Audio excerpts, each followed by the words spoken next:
Tunave nyala. Tisambe manja. Tisambe manja. Igualmente estableció que Chevron arrojó toda el agua tóxica y construyó 916 piscinas, como las que nos indicaba Luis en algunas de las fotos, y están a la intemperie, muchas de ellas todavía.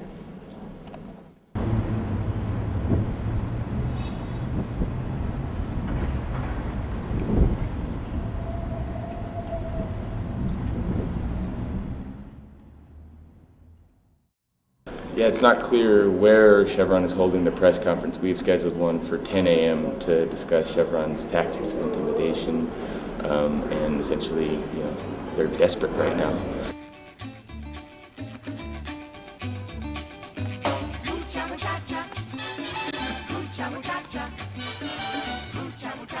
It's been written or heavily influenced by the plaintiffs. So, at this point in time, that is not a legitimate report, and that number is not a legitimate number. We want to talk about the merits of the case, and the merits of the case are all the evidence that we presented to the court demonstrates clearly that there is no negative effects left from Texaco's operations, that all the pollution that's occurring right now in the jungles is from Petroecuador, and they're the reason why there are some negative effects from oil operations in Ecuador. They have admittedly had a terrible record of operating. They've had hundreds and hundreds of spills, and no one, not this group or not the government, is holding them accountable. Okay. So all of these open-air pits they're all new? Yes. No, that's not the case. And whatever pits that Texaco remediated were covered. All they did, their remediation was just covering the pits.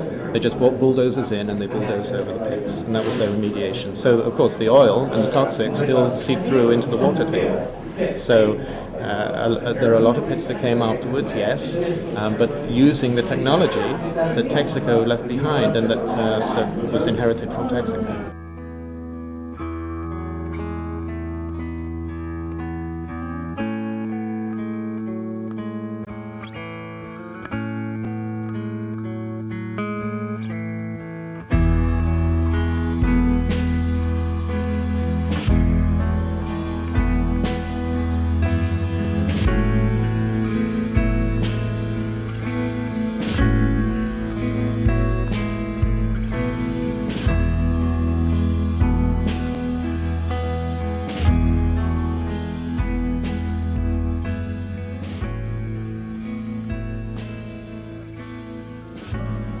But oil exploitation over the past 3 decades has led to what could be the largest environmental lawsuit in history.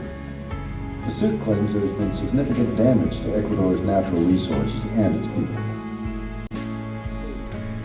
El reconocimiento será utilizado para fortalecer la organización social e indígena en bien de la humanidad. Gracias.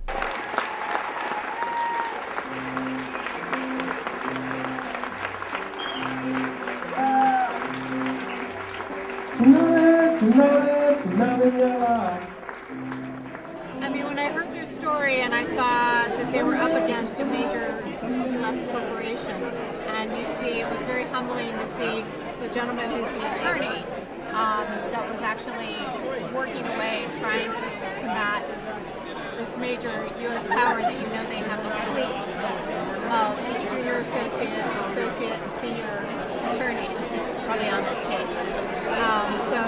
I really found, I guess of all the cases, I found their story the most challenging and the most daunting. Chevron yesterday published a paid newspaper ad in the San Francisco Chronicle, En la que me acusaba a mí de haber mentido o engañado a la opinión pública y al mundo. in which they have accused me of lying to public opinion and the world. Yo he dicho No voy a responder a esas cosas. I have said I'm not going to respond to these charges. Solo pido que la gente, si lo considera, investigue la hoja de vida de Chevron y la hoja de vida mía. I only ask that people research or investigate their history and my history, Y dése cuenta quién ha violado derechos humanos en el mundo and realize who has violated human rights throughout the world, quién hace dinero a costa del dolor de mucha gente, who makes money at the expense of other people's pain, de quién se comenta que está inmerso en crear guerras por el petróleo, who is involved in creating petroleum-based wars, y daránse cuenta quién está mintiendo en este caso. and you will realize who's lying in this case. He dicho, tengo mis manos y mi corazón limpio I have my hands and my heart clean,